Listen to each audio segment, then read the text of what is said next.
Hello everybody, my name's Dick Coughlin and welcome to my new YouTube channel which is called The Crippled Longboarder. And before anyone tries to get on my arse about that, bear with me. This is just sort of an introduction to let you know what, because to be honest I'm not 100% sure. It's just that what this channel is going, what direction this channel is going to take. Obviously, it's going to be about, the full title I was going to give it, but I couldn't get it all in, was The Old Crippled Longboarder. Now, for those of you who don't know me from any of my other channels, this is for the benefit of you. But my name's Dick Coughlin, and I'm 41 years old, which I know in skateboarding terms is basically dead, but just a little over a year ago, I decided to take up longboarding because I'm a YouTuber. I do YouTube videos and stuff like that for a living. So, and don't tell anyone else I told you this, but it's a job that leaves you with a lot of free time. It's not as stressful as some people would like to make you think out.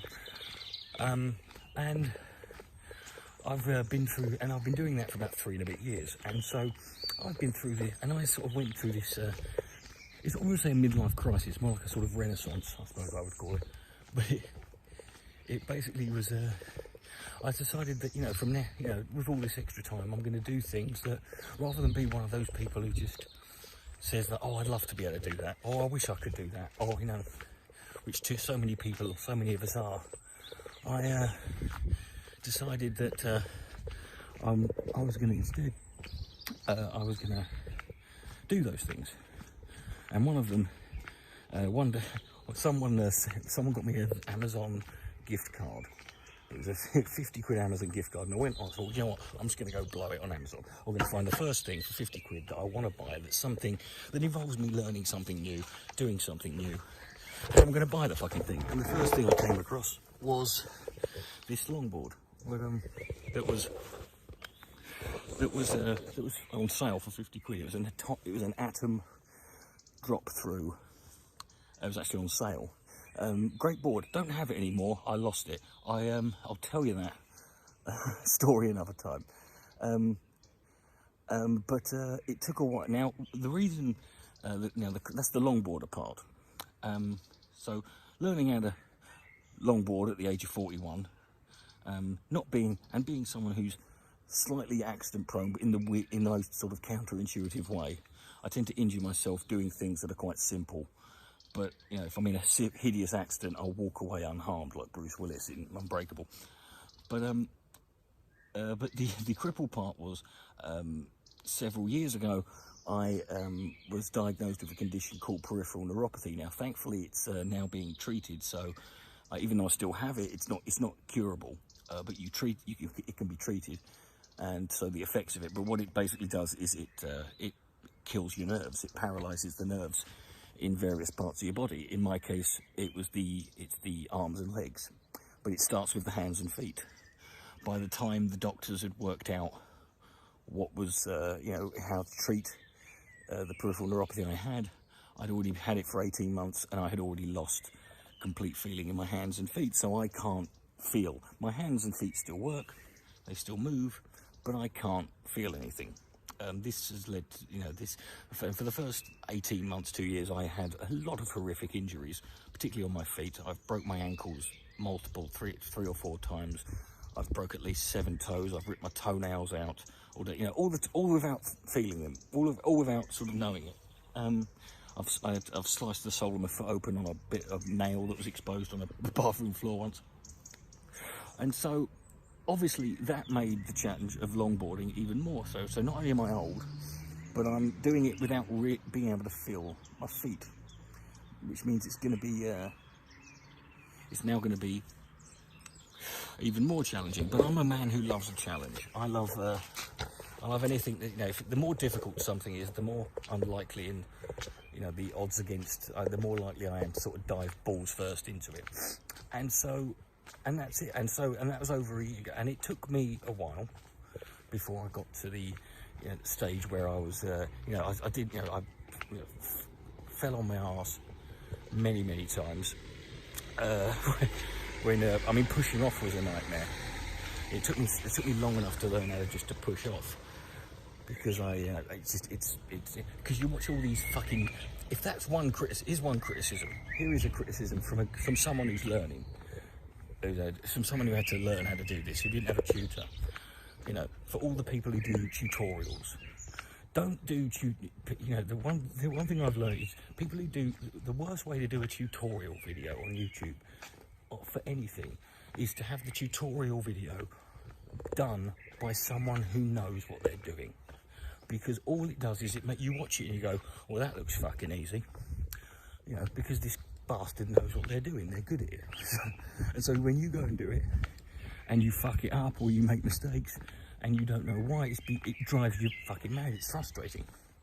So like I had this when I was learning how to draw, and I've had it with other things, but the best sort of, so if you're going to do a tutorial video, have the person there who knows what they're doing, but have them teaching someone who's never done it before.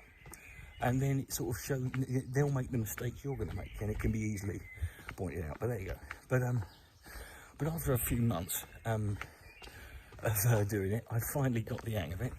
I finally managed to, I had that first moment where I sort of pushed off, and it was perfect, and my foot went on the back of the board, and I was just cruising, and I started carving, and and I just had the bug then. I now own, oh Christ, how many do I know? We don't count the one that I lost. I now own I own a 62-inch board, which I got off eBay. That's like 100 quid, which is like a sort of antique. But it's a lot of fun.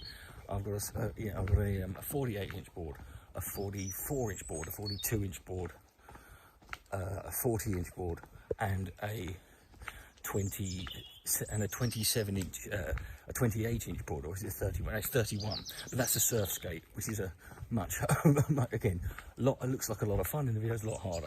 I've also got a ripstick, which I sort of got the hang of, but it's very difficult to find places that are suitable to ride the damn thing. And well, don't worry, if you don't know what the hell I'm talking about with any of these names, don't worry, we will go through them all. I've also I had an electric board, which is what I learned to sort of ride, because I was tired of not being able to push off, and I wanted to ride it, so I just got an electric one, which is a good one, but I haven't used that since I was using the electric board for about 6 months, and it was a lot of fun. I was going out and I was wearing the battery out 3 times a day, and then but then you sort of realise you just have that feeling when you go past someone who's on a regular non-electric board, and you just think, I'm not doing it right, I'm not doing it properly. I want to do it. This is cheating. I want to do it properly. I want to do it the hard way. And once I got into that, I haven't ridden the electric board since. And I loved it, yeah. And so now, if you're wondering why I'm out why is it pitch black and no one's around? Well, because it's, oh Christ, 100 hours. I think it's about 6 a.m. This is my favourite time. My favourite times to go out are when no one's around. Primarily because it's just, it's more space, it's quieter, and but also because there's less people to hit, and less people means less chance of an accident.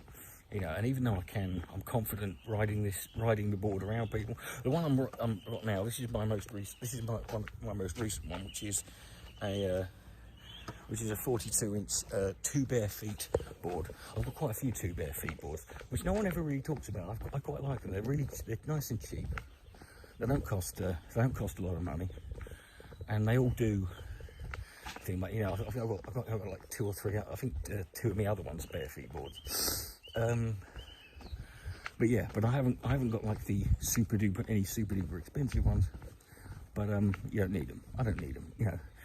But so this is my favourite time, sort of coming out here, and so I'm out just sort of wandering around, doing what I spend a lot of time doing, because I won't get into this in this video, but I just thought it'd be interesting if I'm going to talk about this, because it's a niche issue. I'll start another channel, and I thought it'd be interesting to sort of document my sort of you know, experience and journey trying to do this as someone who's, you know, got spastic legs and and who's comfortably over the line into his middle ages. So middle age, not middle ages.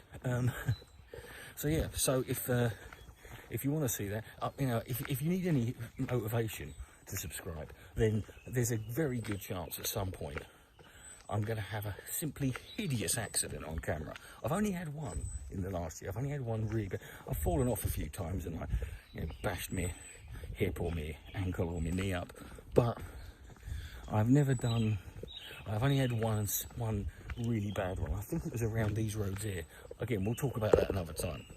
But so yeah, so this is so that's basically it, folks. And so like I said, I don't know what this is, I don't know what exact direction it's going to take, but I thought it would be fun. So if you want to come along for the ride, lol, please subscribe. My name's Dick Coughlin. I am the crippled old longboarder, and as we used to say in my day, cowabunga.